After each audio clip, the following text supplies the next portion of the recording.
મિત્રો આપણા તરફથી નમસ્કાર। ઘણા બધા મિત્રો કહેતા હોય છે કે ભગવાને આપણને પોષ ઓગળી હરખી ના આલી, કેમ ના આલી? ઘણા બધા એમ કહેતા હોય છે ભગવાને આપણને ઘણું બધું આલ્યું, પણ માપપટ્ટી તો આલી જ ના। એટલે આ માપપટ્ટી તો તમારા જોડે છે।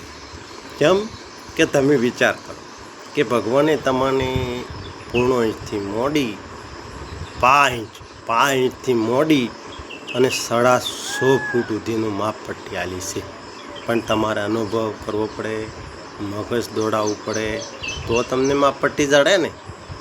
એટલે આપણે ચલો માપપટ્ટી દ્વારા જઈએ, ધ્યાનથી જોજો, વિચારજો અને માપપટ્ટીથી તમે પણ માપી જોજો કે આ બરાબર છે કે ખોટું છે।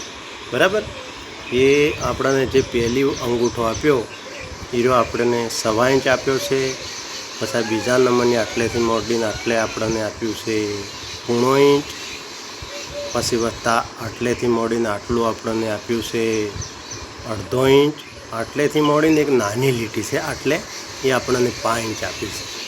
1.25, પૂર્ણો અને 1/2 એટલે આપણે આટલેથી માપીએ તો 2.5 ઇંચ થાય અને આટલેથી માપીએ તો 3.25 ઇંચ થાય, વત્તા બીજી ઓગળી આપણને આપી છે 3 ઇંચની આપી છે, 1, 2 અને 3 ઇંચ।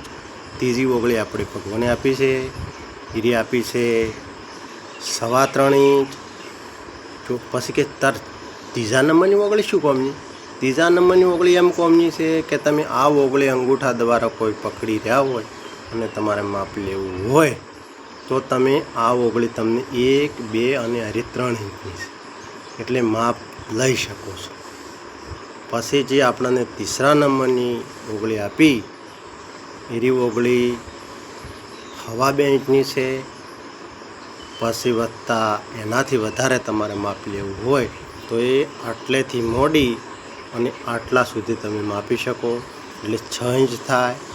પછી આ મુઠ્ઠીની બાજુ અને આ મુઠ્ઠીની બાજુ બંને તમે ભેળા કરો એટલે 1 ફૂટ થાય।